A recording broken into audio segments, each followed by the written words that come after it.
Welcome to Patrick's Scale Studio. My name's Patrick. I'll be your host. This is build video 15 for USS Fletcher DD-445 in 1/200 scale by Trumpeter.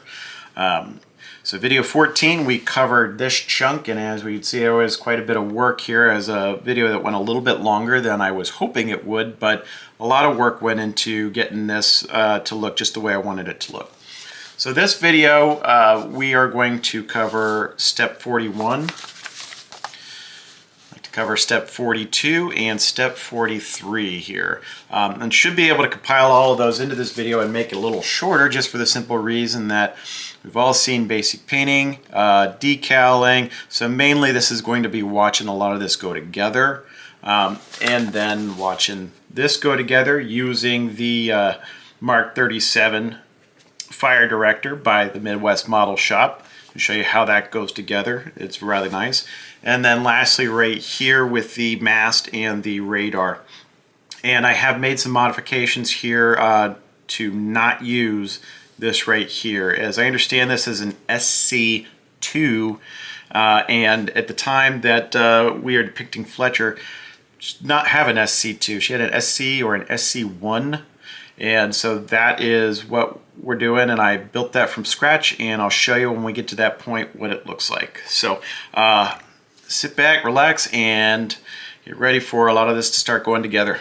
All right, so here we can see I've got some of the basic parts here for step 41 right here. This base and this upper part right here. And as I said just a few seconds ago, your time, a lot of it was already kind of base coated, and I already have the decal down, and it is already clear coated. So I masked over that because I've got to get ready to put on the lighter shade of gray there and kind of mask it off with a little bit of the liquid masking fluid, so we can maintain that camouflage pattern. Likewise, did kind of the same thing here with the tub for the twin Bofors. I have not done so yet here on this little circle right there. It's going to be a little bit easier. Hopefully, there we go, focusing. A little bit easier here to go ahead and get the lighter shade of gray down all over on the insides, and then mask off those inside walls, and then respray with a little bit of the dark gray.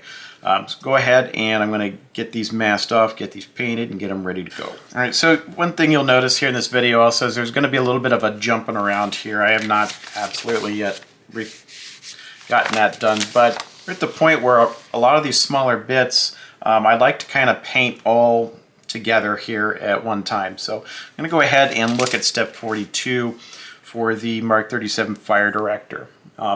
This is what came from the Midwest Model Shop, and it has been primed.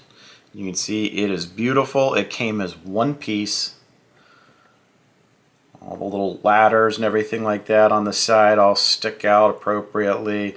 The mesh here for the radar, I think, rangefinder maybe, I'm not sure. It is appropriately thin. All the details on here, including the railing around the entire piece, is very well done. And again, one piece. This has been primed. This is how they arrive to you in packs of 4.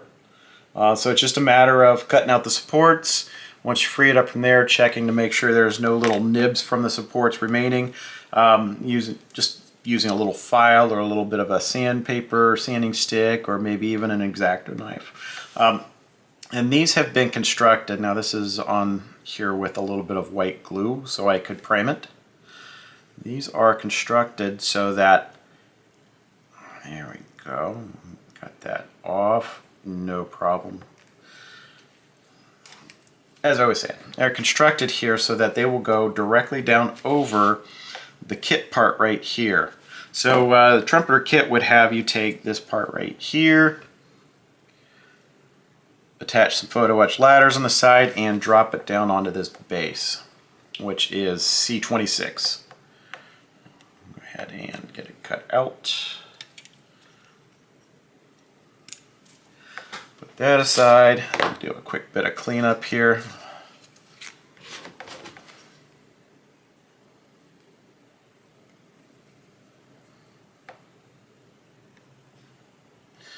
and it has been done so well that not a lot of cleanup, or I'm sorry, it has been done so well that the tolerances, the fit on this is really, really good. So getting a good cleanup on this base is a must.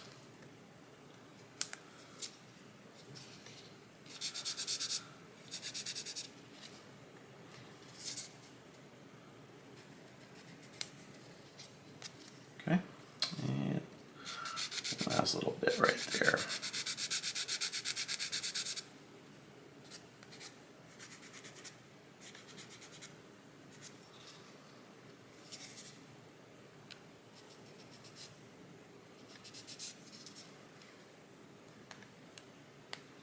Oh.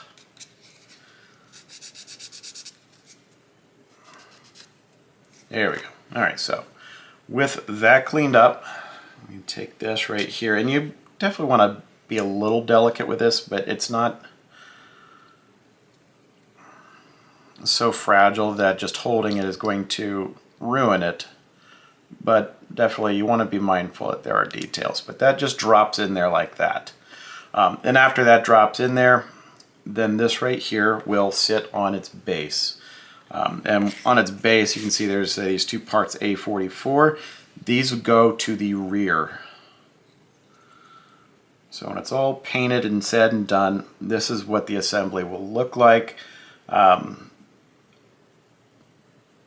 we just got to get the shades of gray on there now, get it all glued, get the shades of gray on there, and it will be ready to go. But again, I'm jumping ahead to 42 before completing 41 just because I want to paint multiple things at once. All right, as I mentioned earlier, I'm trying to get everything, all of the steps, 41, 42, and 43 kind of cut out, prepared, so I could paint everything in one fell swoop. 41, 42, 43. If you hear thunder and lightning behind me, well, you're not really going to hear the lightning, but if you hear the thunder behind me, we're finally getting a nice warm spring storm. You might also hear Woody freaking out over said storm. He doesn't seem to take very well to thunder. It's understandable being a dog. He just doesn't care for the fireworks and such like that either. He usually tries to hide under my feet if he can, so try to keep him out of the way if I can, but if you hear it, sorry in advance. Just try to have some sympathy for him. He doesn't know what's going on. Everything I have gotten painted, prepared. I got it washed, and then I got it dry brushed, and then I got it flat clear coated. You've already seen me do that, so there's no point in repeating the process and wasting everyone's time. But here is parts E24 and E27.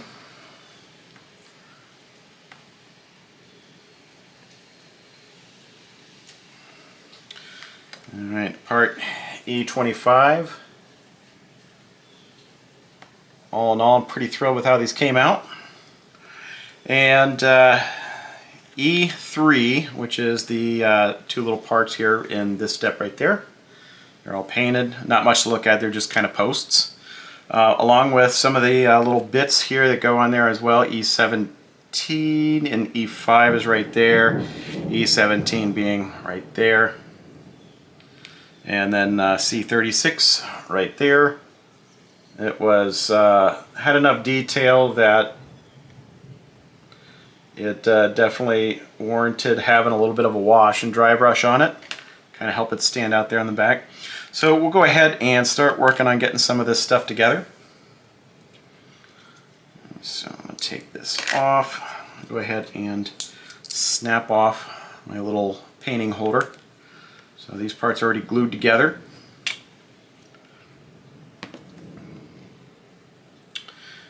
And look at Mr. Prepared here. We'll go ahead and, this is already off, and get it put into place there.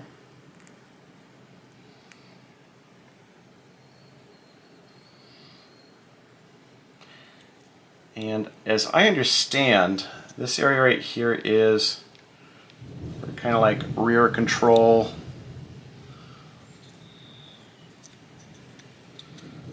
Let's see if that's through. I guess it's not supposed to go all the way through, that's alright, but it is in the hole. So I'm going to go ahead and pull that back out, and I'm going to put in a little bit of extra thin quick setting. Let's see if we can get some light on it.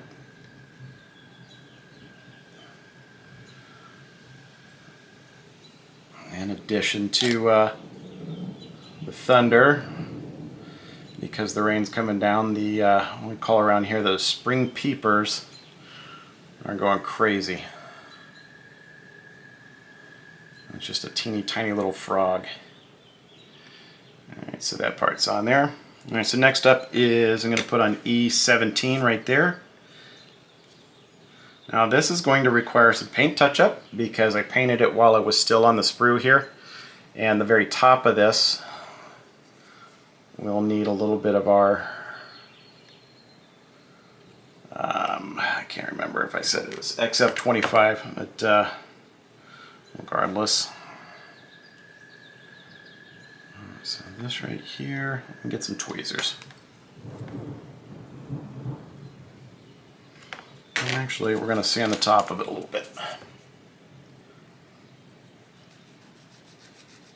Very gently, as a very, very fragile little part. Alright. I'll try to get it oriented to how Trumpeter shows us to put it in the in its place.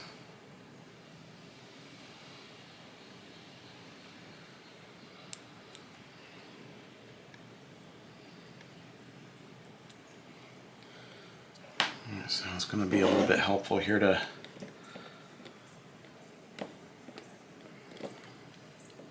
put a little bit extra thin on the bottom here.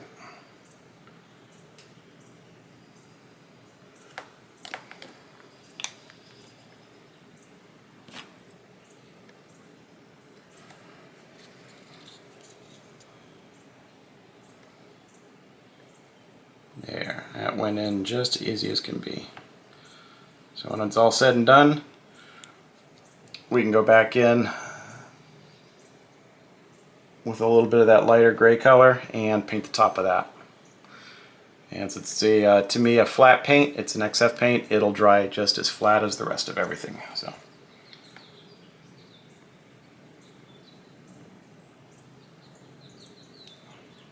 There we go.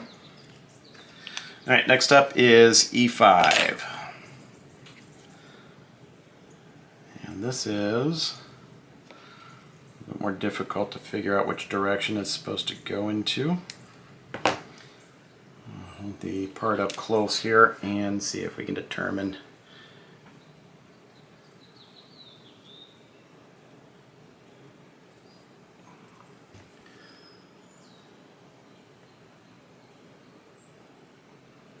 I don't really see any difference between either side.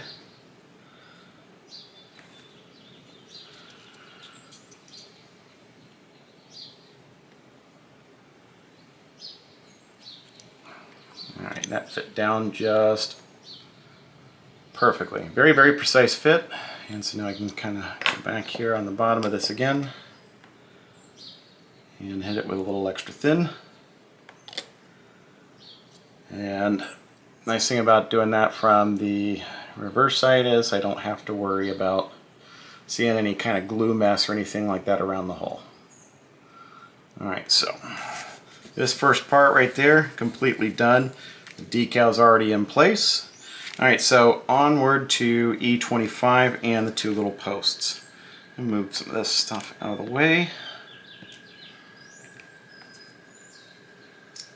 So I have test fitted this. This goes down over top of there.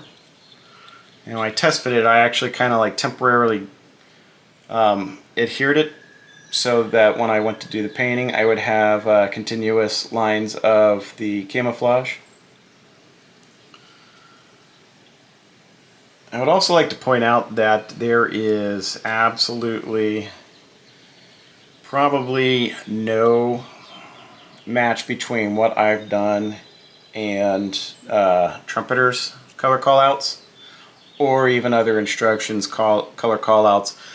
Also, can't really get, I wasn't able to get a good fix on what this looked like in the real black and white photos. And the thing is the ship was only painted like this for a very short amount of time. Now those little supports, looks like they go from there to there. So I should be able to put those on afterwards. You can kind of see the little notches here. Little notch right there and right there. So I should be able to cement this in place and then put those little supports in. I'm going to go ahead and get those supports cut out carefully so I can see very well, and be right back. Alright, so we're going to go ahead and get this next little bit here done. And see, I've got that base that we did in the first bit of this step.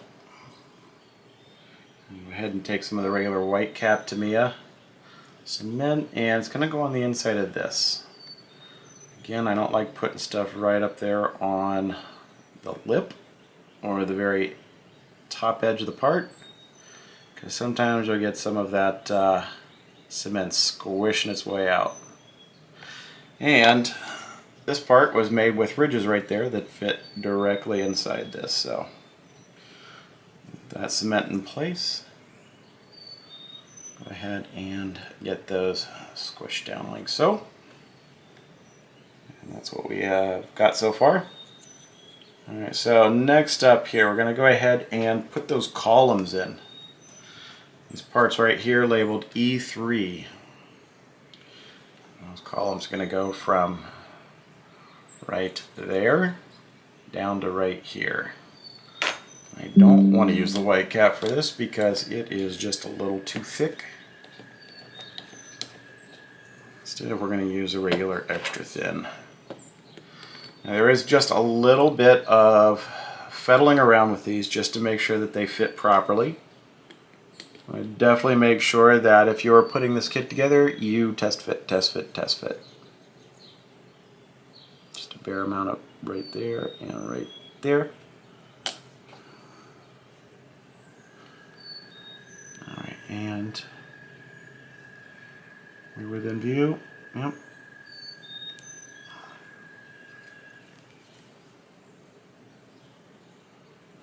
And kind of see where I ended up cleaning up the parts a little bit, and some of the paint came off a little bit. I'm trying to keep the unpainted plastic toward the front so I can easily get to it with a brush. I'll repeat the same for right here.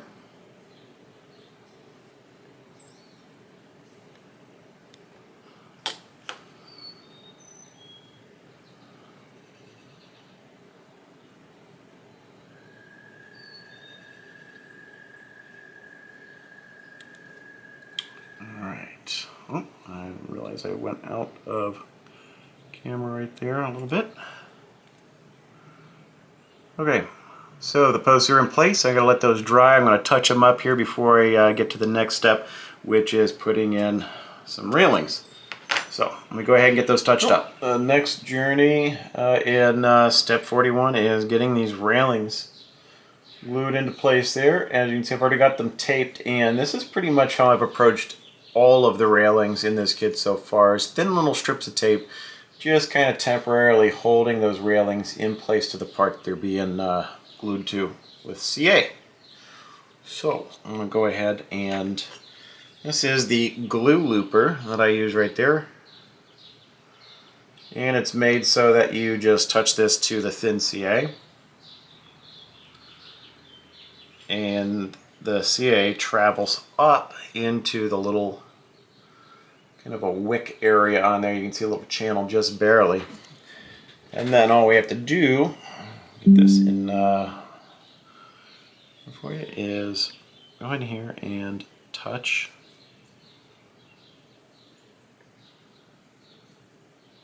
and that deposits just the tiniest bit of thin CA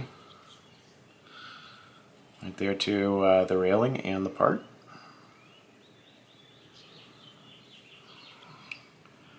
Okay, I'll go ahead and Alright, and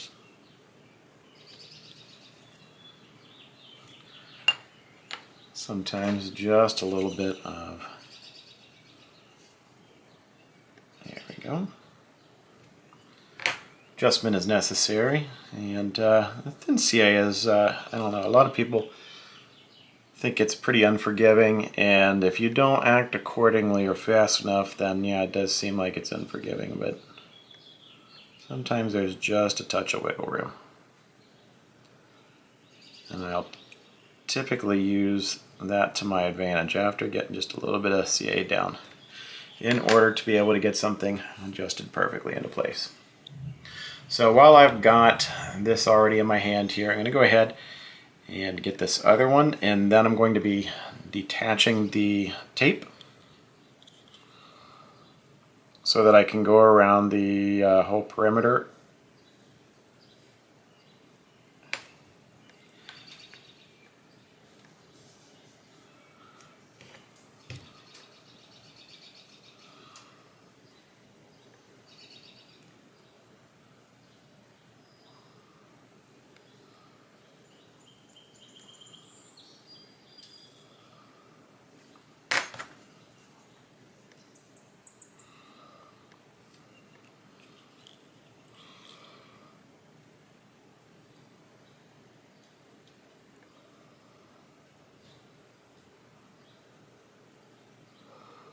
I think I've found that really Trumpeter and Hobby Boss and I Love Kit on that whole line of models, when they include photo etch parts that need to be bent, one thing that their instructions could really benefit from would be a good profile of how those parts are supposed to be bent into shape, or what they're supposed to look like afterwards, before you get about attaching them to wherever it is they're bound for.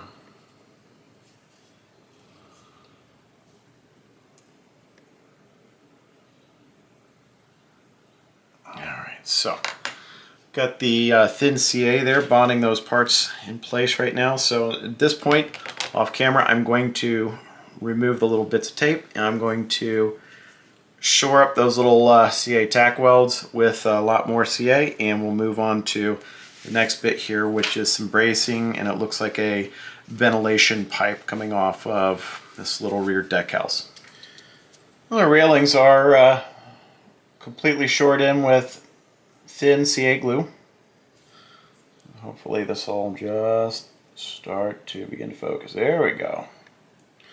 Alright, the only issue with CA glue is, and I've found this for just about any type of adhesive, is there's always going to be a residue that shows up, and also a little bit of touch-up painting right there. So we can see just a touch of brass right there. So what I'm going to end up doing here is jumping around in these instructions too, because I've got another piece of photo etch brass, which is this ladder right down here. Probably can't see with my pen in the way. But right down there, this photo etch A40. So I'm going to go ahead and get that into place while I've got the thin CA. And before I go ahead and hit everything with a matte clear coat.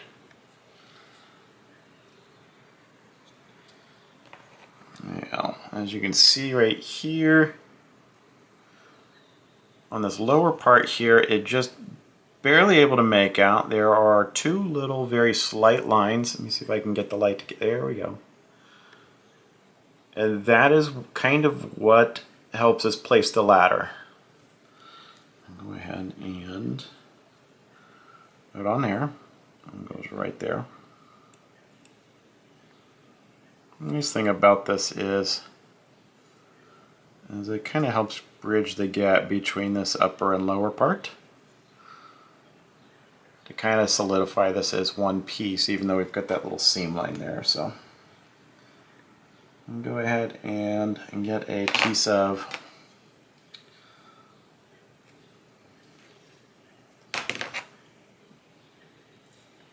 just a little thin strip of the Tamiya tape.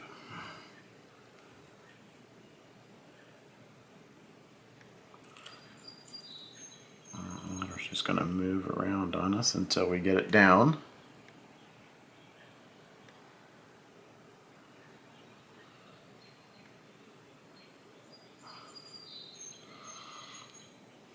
So I just want to straighten it out a little bit.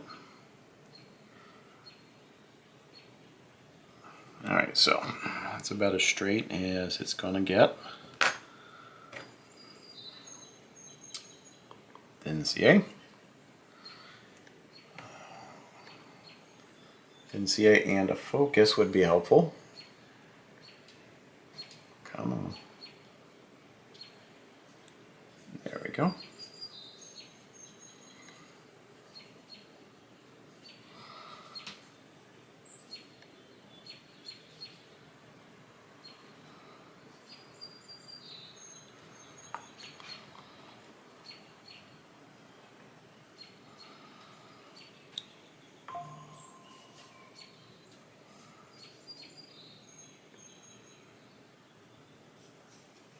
And just enough CA to kind of tack it into place is all I'm really looking for.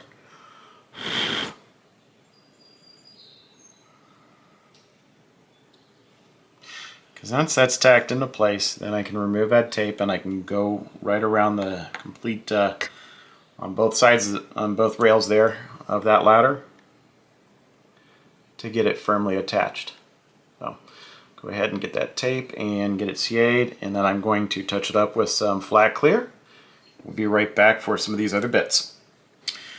Alright, so I changed my mind. Rather than clear coating this, I'm going to wait until this is completely done and then I'm going to clear coat it. So that really leaves us with 1, 2, 3, 4, 5 more parts, and then these two right here that we completed on page 17. So go ahead and work on getting the support in. Now I've test fitted this a little bit, and it's kind of a tight squeeze. I'm going to start with a little bit of Tamiya thin, extra thin right in there and right in here.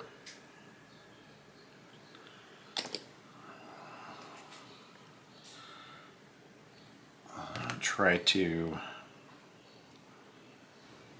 keep everything in camera view. I'll start with putting that right there in place. Oop. That in place.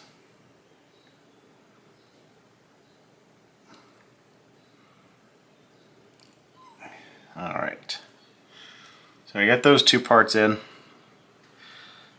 And then this last part right here gets up in this teeny tiny little notch. There's one you can see over here on this side. So that's where it goes over here. And for this, we're going to use a little bit of the quick setting.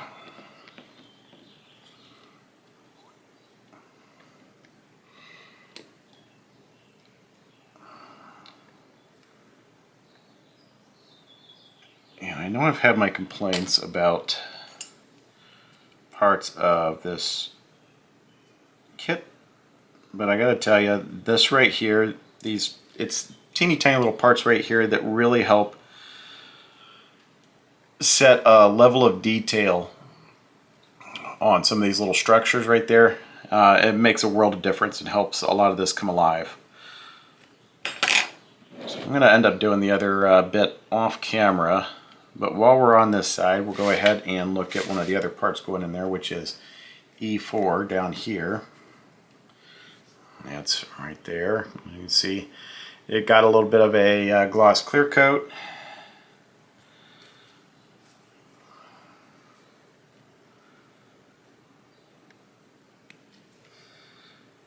Nice thing about this is the attachment point will be facing to the outside, so as long as I get it nice and smooth and blended in, I can go in behind again with a little bit of paint and touch it up.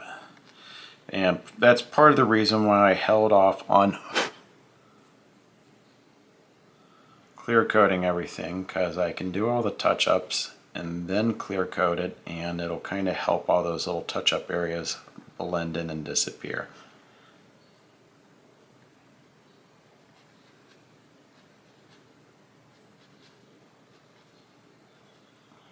And as long as they're facing the outside, I don't have to do anything fancy with a paintbrush in order to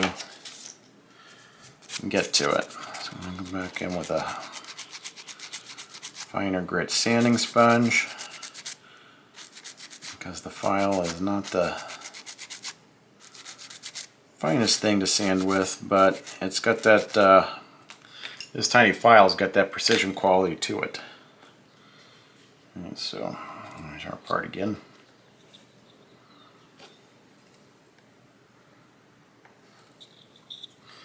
And this will fit right in there. And a little bit of the extra thin, along with some focus, and we'll get to getting that put in. Too much, way too much.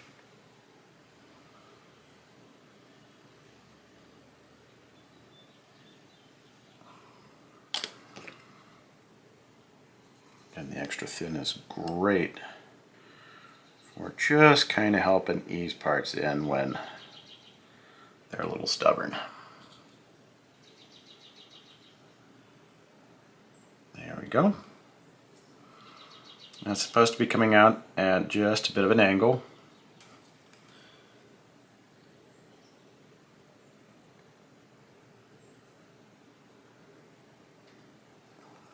There we go.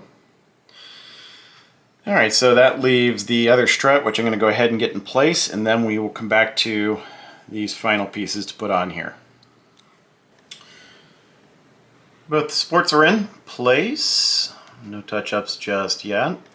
But our next step, according to the instructions here on page 18, step 41, is E18 and E26. And we'll start with E18.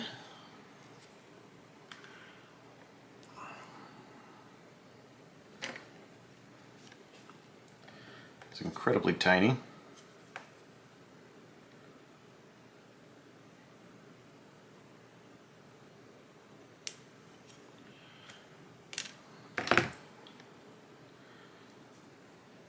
Alright. Dealing with these teeny tiny little parts, I've found it incredibly important to make sure that everything is prepared and ready to go, including having the tiny little part in the proper position for picking up with tweezers. And in this case it's still being difficult. There we go.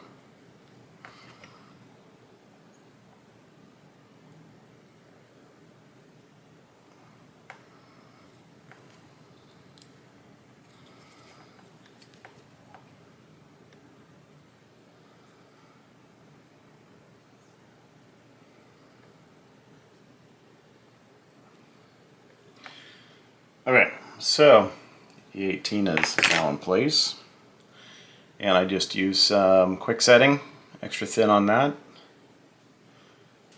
So next up is E26. Again, I've prepared that here with some painting while I was on the sprue. So I'm going to go ahead and cut it free.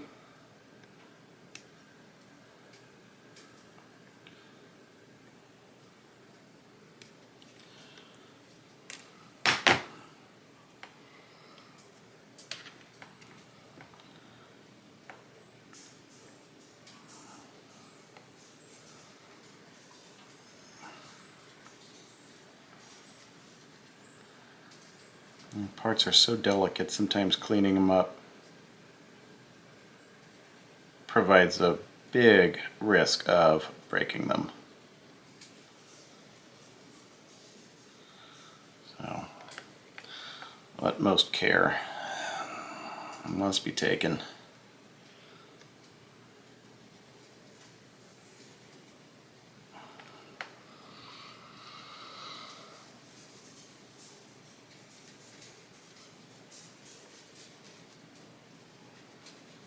So just the teeniest, tiniest little files, very delicate, light touch. And the nice thing about it is these attachment points are on the bottom. Still exposed enough that I should be able to get to it rather easily with a paintbrush. And then this part sits right like that. So we're going to start with just a touch of the quick setting right here.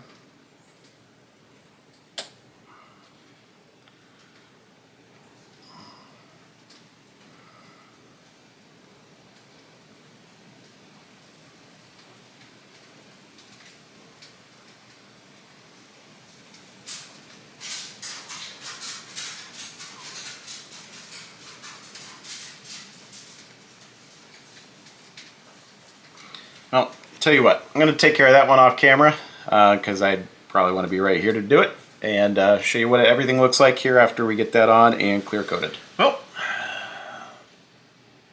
all corrective paint touch-ups. Let me zoom in here a bit.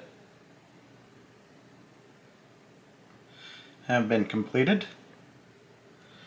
Everything's gotten a flat clear coat. So we don't have any more shiny little splotches of CA glue showing up. So that's good.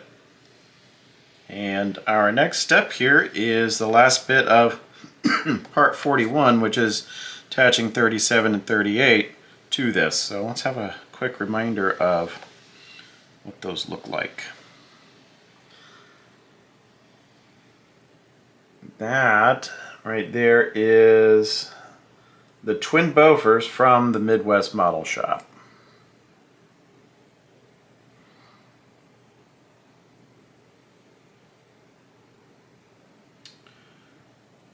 With the sights and everything on it. It looks glorious. What we're gonna do, already got a little bit of medium CA here, is we're going to dip the pedestal of this into that, and then we're going to place it. Let's do this right here, and I will lift it up and show you when we're all done.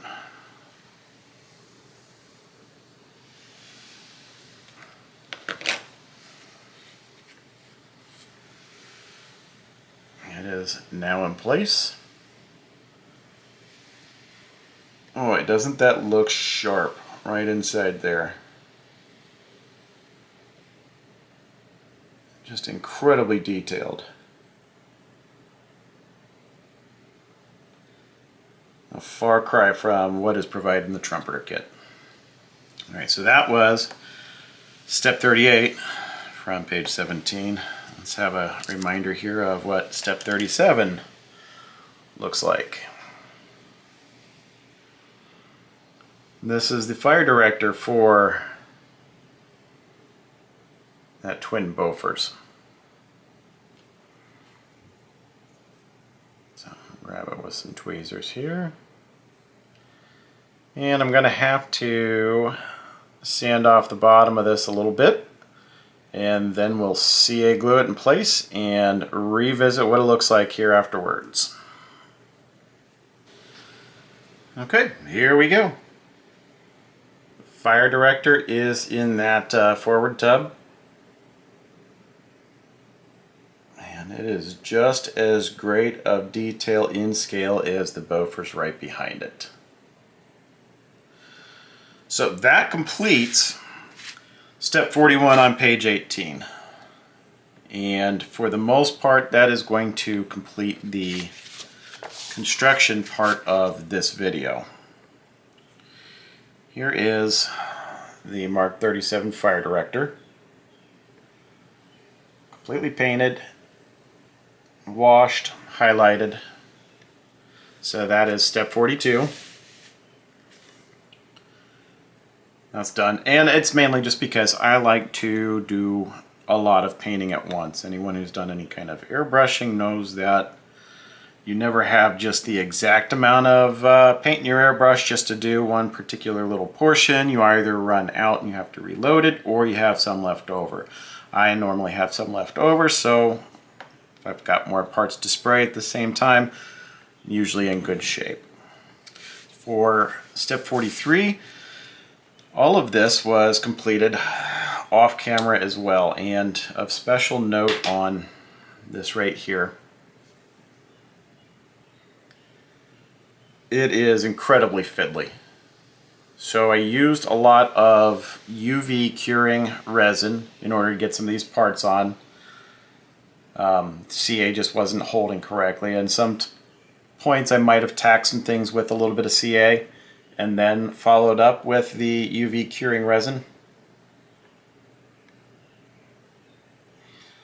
Now, one thing, if you're building this kit alongside me or you're looking through the instructions here below me, you'll notice this square piece at the top does not match what the kit provides. If you are building Fletcher with that color scheme, then that radar right there, the SC2 radar, is not accurate for that paint scheme in this time frame. It was an SC or SC1, I can't recall, and I'm seeing various sources. However, it looks a little, this is my attempt at that particular radar. I scratch built this all out of stretched sprue and brass rod. And put it in place of where Trumpeter have you put that SC2. But that radar is only accurate for this color scheme. This color scheme, it was not active on Fletcher for very long. She didn't have this. July of 42 is, I think, the last picture I've got or I could find with Fletcher in this color scheme. And then by March of 43, Fletcher was in this color scheme. And by that time, she had the SC2 radar, which Trumpeter has right there, atop her instead of that right there. But with the camouflage, it was that radar right there. So I wanted to show that off, and that was literally hours of painstaking work in order to get that put together properly and fitted out. So I'm going to go ahead and put this back. As you can see here, with the way some of the parts stick out, you can't really lay it down anywhere, otherwise you're going to start bending things. So it has to remain in an upright position like this until it gets fitted on the ship. So that, again, that kind of wraps up all of the construction here on this particular video. Moving ahead, we're going to be looking at the quintuple rack torpedo launchers, and I used Mark 15 torpedoes, which I have already started to paint and get ready to throw into these racks, because you'll just be able to see the very tips of these sticking out the bottom. But next video, which is 16, we're going to be concentrating on putting these together and getting through the funnels and possibly even the guns. I think once we do one gun, I can do the other four without anyone really missing anything. And then after that, it is on to fitting out the ship, and with that comes some rigging. So probably have just a couple more videos in front of us. I hope you've stuck with me through all of this. If not, please go back and have a look. If you've got any questions about anything I've done, please feel free to ask. Also, if you've got any comments or concerns, suggestions on what else I could do, I'd be happy to hear that as well. And until video 16, please stay safe and happy modeling.